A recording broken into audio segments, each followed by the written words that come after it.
ठीक है? नहीं.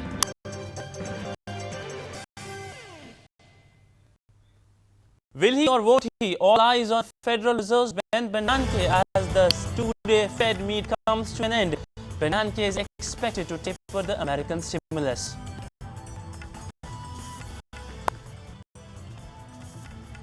Markets end with gains ahead of Federal Reserve's meeting outcome. Sensex ends 158 points up. Nifty gains 49 points. Rupee ends at 63.38 against the US dollar. Government promises control of onion prices in the next fortnight as prices peak at 80 rupees a kg. Fresh stock from Andhra Pradesh and Karnataka expected to ease the prices soon. DD News takes stock of the situation from the ground. And Delhi High Court seeks response from the Centre, Commerce and Aviation Ministries on petition seeking striking down of FIPB clearance of Air Asia. Hello and welcome to Doordarshan News. I'm Sidhant Sibal and you're watching Business Wrap, your one-stop show to all the business news of the day.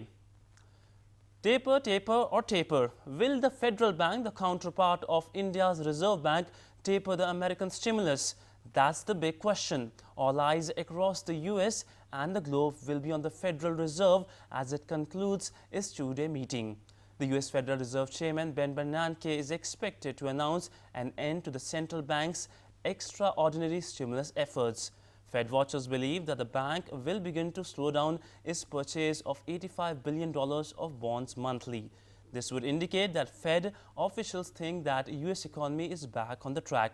But what is tapering all about? Here's a special report. This is the US Federal Reserve. Decision from this building could govern the future of world economy at least for next 6 months. Since late 2012, the US Central Bank, the Federal Reserve, has been spending $85 billion a month to boost the US economy. Under the plan, the Fed has been buying assets, mainly US government debt. This has driven down borrowing costs across the US economy. A low interest rate has boosted economic activity. US mortgage rates have fallen to a record low, which has contributed to a recovering housing market. The US Federal Reserve has been expanding its balance sheet by trillions of dollars to fight the downturn. The majority of that expansion is due to purchases made under quantitative easing or QE. But the Fed is expected to reduce the spending in the process, dubbed as tapering. As the word taper suggests, the Fed is likely to phase out its support for the economy slowly. Economists think the purchase of assets might be cut down by $10 billion a month. The best thing the Fed might do is something like this. We're going to take 85 to 75 or 70, and at the next meeting, if things go well, we'll take it to 60, and at the next meeting, we'll go to 50 or whatever. And a year from now, we'll get to 0, and we reserve the right to change our mind. But tapering could affect you and me here in India as well as rest of emerging economies. Tapering will make dollar go to its home country and hence FIIs. Easy money in emerging economies will be less, which will make markets fall and economies jitter in these parts of the world. Already, even the hint of tapering made rupee, the real, the rand and rupiah fall against the US currency. Last month itself, the head of the International Monetary Fund, Christine Lagarde, warned that central banks should be careful when withdrawing stimulus, highlighting the recent volatility in emerging markets. Business Desk, DD News. So what could be the way forward? 3 scenarios are possible in Ben Bernanke's speech.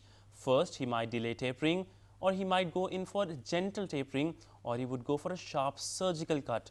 If tapering is delayed, markets might move marginally up as Ben Bernanke would not like to delay it only for a few months. If tapering is gentle, which is the most probable outcome, market won't be rocked and at the same time interest rates will ease. But if the tapering is sharp, a bigger cut in bond purchases of $20 billion or more will pull the world markets down and send bond yields through the roof.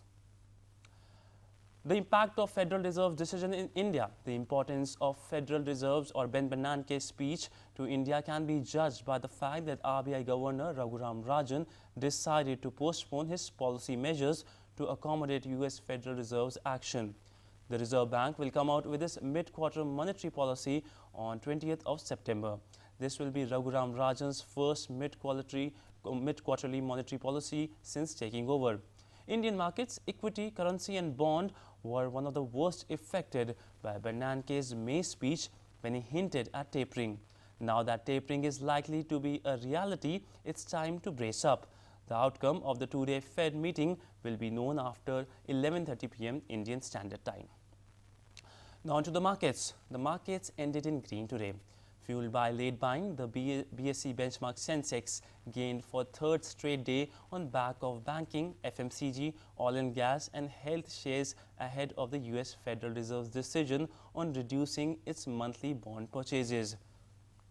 The Sensex ended 158 points up at 19,962 level, while the Nifty ended 49 points up at 58,899 levels.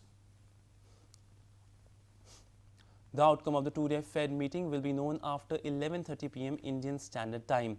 Domestic markets also got a boost from falling crude oil as Brent slipped towards $108 a barrel mark. Sectorally, the realty sector index gained the most, followed by banking, FMCG and oil and gas sector.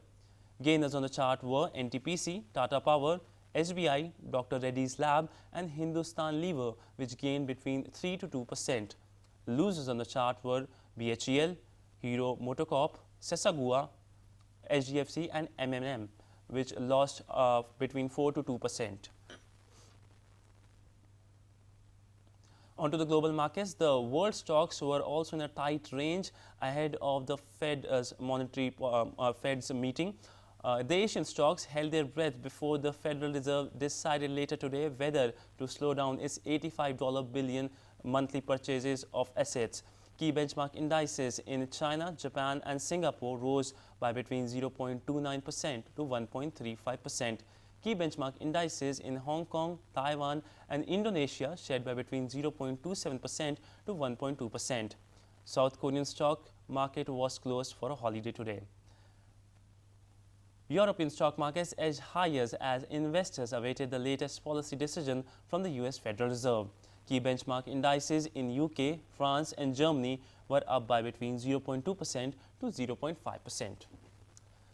On to rupee. The rupee today ended flat against the US dollar. It closed just a paisa lower at 63.38 against the US dollar, the narrowest movement in 4 months as the currency markets remained directionless ahead of the outcome of US Federal Reserve meeting. The local currency resumed weak at 63.45 a dollar from the previous close of 63.37 at the intra-bank foreign exchange market and dropped to a low of 63.46. We're heading for a short commercial break. We'll be back with more on the other side.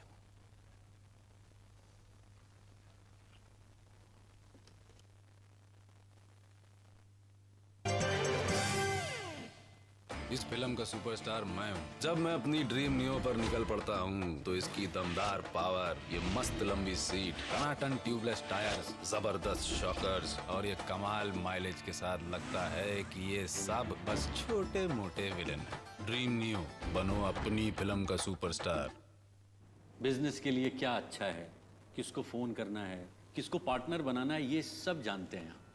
लेकिन जब service tax की बात होती है तो बिल्कुल ही अनजान। क्या बात कर रहा है?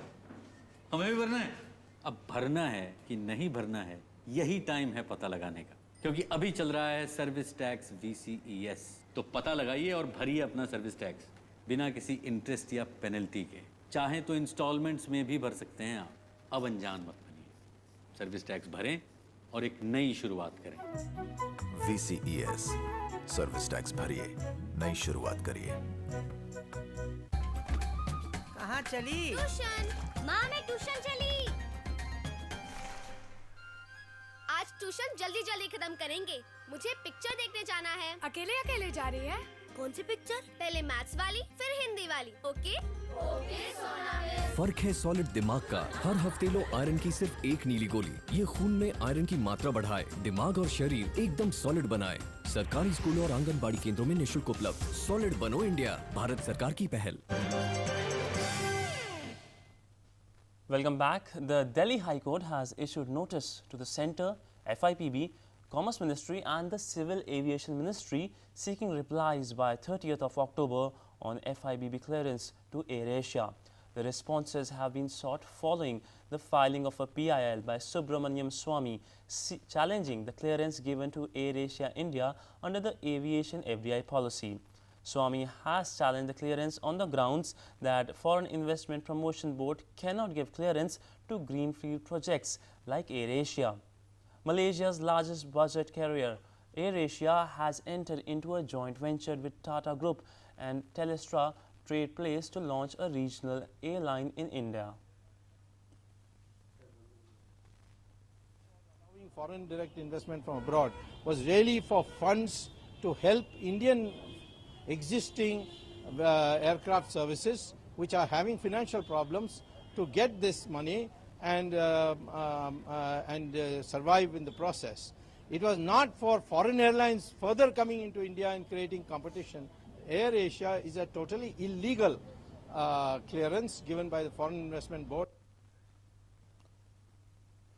Onion prices have shot up and once again hit the common man. Onion prices both in wholesale and retail markets in most parts of the country have seen a sharp increase since July. Traders have attributed the rise in wholesale prices of onion to increase in the prices of the bulb in Lasalgaon Mandi in Nasik, which sets the price trend across the country. Onion prices have shot up in recent months and bringing tears to the common man. Onion prices both in wholesale and retail markets in most parts of the country have risen sharply since July. Wholesale prices of onion in Azadpur Mandi, Asia's largest wholesale market, rose by 5 rupees per kilogram to 60 rupees per kilogram due to fall in supplies. In the national capital, retail prices of onion are ruling as high as 80 rupees per kilogram. Maharashtra, where maximum onion is stored for use in lean season, has been asked to ensure steady supply of the staple vegetable in the consuming markets. The prices continue to rule high as supply of fresh crops from Karnataka and Andhra Pradesh has not been in full swing yet due to delayed harvesting in the wake of rains. प्याज तो थोड़ा सा ये इतना महंगा हो गया है कि मैं ऐसी सब्जियां खरीद रही हूँ जिसमें प्याज ना डालना पड़े। 80 रुपए किलो बता रही हैं, बगल में मदर डेयरी है, वहाँ तो प्याज मिल ही नहीं रहा है। तो घर का बजट भी चलाना है, तो कुछ ऐसा देख रहे हैं कि ऐसी सब्जियां खरीदो जिसमें प्याज ना डालना पड़े या कम डालना पड़े। प्याज कोई इतना महंगा नहीं है, लोगों ने व्यापारियों ने दबा के रखा है। Due to the heavy rainfall, a lot of the vegetables that grow seasonally because of the floods, so the prices usually go up during the monsoon.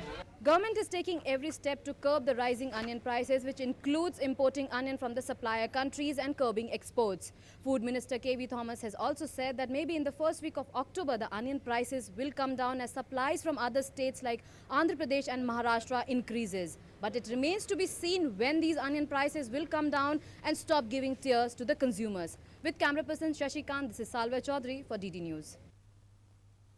So that was Salvia Chaudhary reporting on the high onion prices.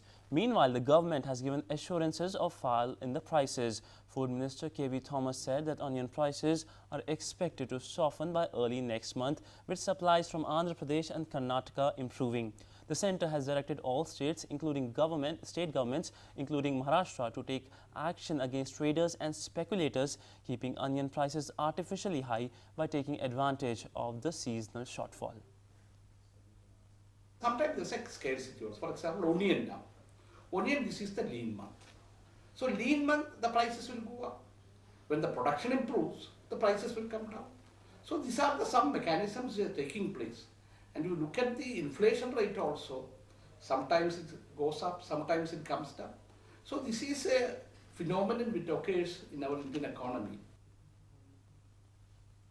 Government today notified safe harbour rules for checking tax avoidance through transfer pricing, applicable to 6 sectors including IT and ITES, auto ancillary and pharma companies can take refuge under the norms for 5 years to avoid long-drawn legal tangle with the government. The finalized safe harbour rules are being notified separately today. The salient features of the modifications incorporated in the final safe harbour rules are as follows. The safe harbour rule shall be applicable for 5 assessment years beginning from the assessment year 2013-14. 14. If you recall earlier, it was for 2 years. India and Latvia has signed an agreement for double taxation avoidance today. Following this, the Baltic state would open its embassy in New Delhi in January 2014.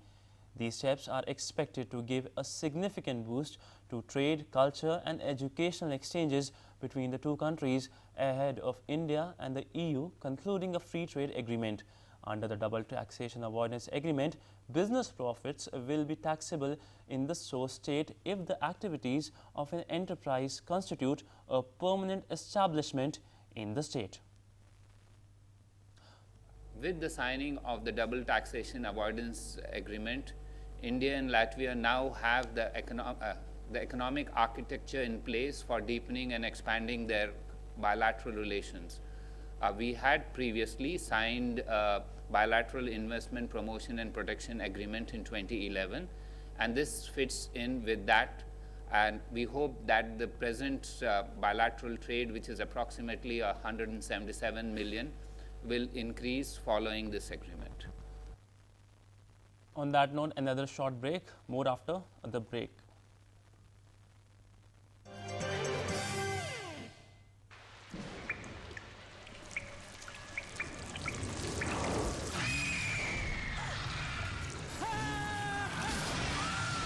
अगर cement जंग रोधक न हो तो जानलेवा हो सकता है। Shri ultra red oxide, Bharat का एकमात्र जंग रोधक सीमेंट।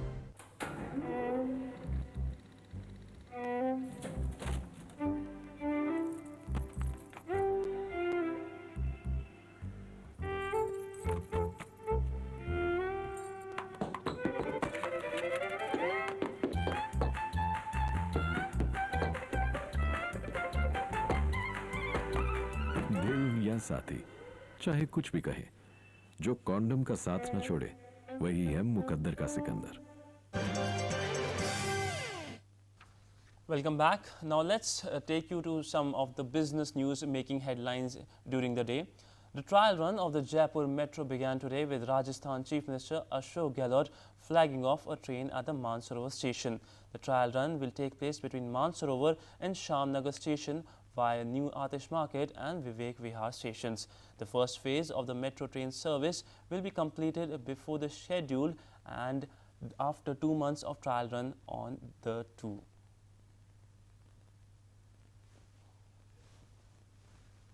अभी ट्रायल रन चलेगी, 3 महीने तक चलेगी। हमने पहले ही कहा कि सिक्योरिटी सेफ्टी हमारे लिए ज़्यादा ज़रूरी है, कोई जल्दबाजी हमने नहीं की है। फ्लोटिंग पॉपुलेशन आती है रोज़ की रोज़, उनके ज़्यादा काम आएगी। तो इस प्रकार से मैं समझता हूँ कि कम समय में 2 साल 6-8 महीने के अंदर इस स्थिति में आना कि ट्रायल रन शुरू हो जाए, बड़ी बात है। A delegation led by Congress MP Mani Shankar Iyer will be going to Pakistan to discuss issues related to water sharing between the two countries. They will discuss the issue with their counterpart in Pakistan. This meet is an informal meeting between Indian and Pakistani ministers. This is the 5th time that such a delegation will be going and meeting on various issues related to water problems between the two countries. Let's hear what Mani Shankar Iyer had to say on the issue. 5वीं मर्तबा है ये कि हम मिल रहे हैं। 2 बार इस्लामाबाद में हमारी मुलाकात हो गई है और 2 बार दिल्ली में।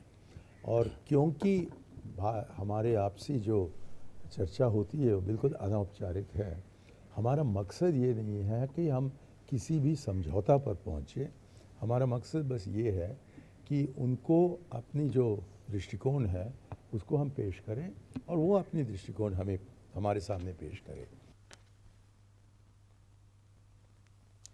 Well, Australia has a new Prime Minister. Tony Abbott is sworn in as Australia's Prime Minister. His Liberal National Coalition ended 6 years of Labour government. His coalition won a comfortable lower house majority in the 7th September polls. His government plans to scrap a tax on carbon emissions introduced by the previous Labour government.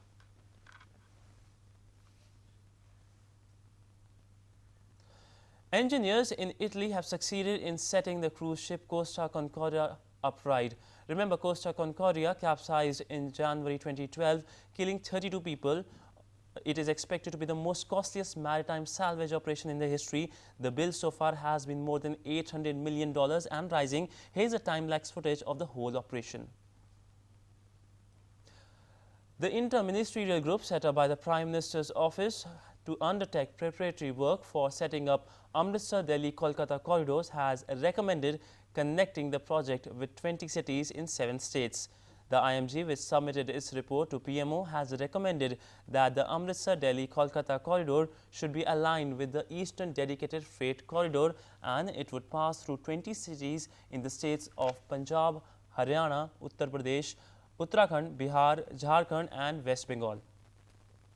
Some good news for the rupee. The rupee, which had slumped to its lifetime low of over 68 to a US dollar last month, is expected to recover to between 59 to 61 against the American currency by end of this fiscal, according to rating agency Fitch. According to the report, the currency movement over January to May 2013 was driven more by fundamentals than while those between May to July 2013 were due to outflow of portfolio investment. And finally, is the global economic crisis linked to the rise in suicide rate? Well, yes, according to experts. According to a report in the British Medical Journal, recent economic crisis could be blamed for an increase in suicide rates in Europe and America. In the years following the crisis began, the male suicide rate rose by 3.3% overall. This was largely in the countries where there were more reported job losses. Well, now news from the domestic front. Green shoots of recovery have been observed in the Indian economy. IP numbers have come out in positive territory. Export figures have grown. Today, we will look into a special story on how exports have been doing and what's the road ahead. Can a rebound in exports help the Indian economy recover? August month saw double-digit growth in the Indian export sector. August saw a growth of 13%, while July saw a growth of 11%. Let's understand what Indian exports are made up of. Indian exports are heavily dependent on products like jewelry and petrochemicals, which have substantial imported content. Imported content in exports account for 45%. So any depreciation in rupee actually doesn't help the Indian exports. Rice, medicine, diamond also contribute to Indian exports. In the past quarter, there has been a decline in the share of petrochemicals, jewelry and gold in total exports, but the difference has largely been made up by diamond exports and to an extent excess rice and wheat. But in last 5 years, that is from financial year 2008 to financial year 2012, the value of petrochemicals and jewelries in the Indian exports have grown. Iron ore is no longer a significant export. Its place has been taken by water-intensive rice. Medicine exports have also jumped. Dynamics of the Indian exports have changed in last 15 years. Petroleum products have become a large component of the export basket in last 15 years. Interestingly, the share of electrical apparatus has also jumped as of beef and medicine. But the price-sensitive textile and garment industry is no longer that significant an export player. In past 15 years, Indian export market has also reoriented completely. West Asia and ASEAN have gained immensely, while EU and North America has lost ground when it comes to Indian exports, primarily because of Indian government's policy of diversification. Immediately after 2008 financial crisis, our traditional markets in America and Europe suffered. Hooking on them would have been detrimental to Indian exports. Business Desk DD News. Who doesn't love chocolates? But this Christmas, you might have to pay more for Christmas chocolates due to higher demand and a tight supply of cocoa. Cocoa bean prices have risen 27% in 6 months, and tight supply of beans is leading to rise in the prices. That melt in your mouth chocolate could soon melt your wallet. Cocoa beans prices have risen 27% in 6 months. And its byproduct, cocoa butter, that key ingredient that gives chocolate that melting texture, has nearly doubled in prices, driving them higher. Tight supply of beans, lack of rain cut cocoa production in the Ivory Coast. We have some weather issues going on in Central West Africa. most of the cocoa in the world, 70%, is grown in a small area stretching from the western edge of the Ivory Coast, moving east through Ghana. And this area has received about half as much rain as it normally does. And this has in turn elevated cocoa futures. Add to that greater demand from consumers for chocolate as economy in the West recovers. Analysts say that it usually takes 4 to 7 months of elevated cocoa butter prices before consumers have to pay more for chocolate. We've been in an elevated cocoa butter situation now for at least 4 or 5 months, so I would suspect as we start to move towards the Christmas period, and certainly by the time we get to Valentine's Day, we are going to be looking at chocolate prices being a little bit more elevated than what they were, year over year. Chocolate makers won't comment on whether they'll raise prices in the retail market. But analysts say if the weather and crop situation in western Ghana gets worse, the prices on that $1 candy bar could shoot up to as much as $1.25. How bittersweet. Business Desk, DD News. A repeat of the headline, will he or won't he? All eyes on Federal Reserve's Ben Bernanke as the two-day Fed meeting comes to an end. Ben Bernanke is expected to taper the American stimulus.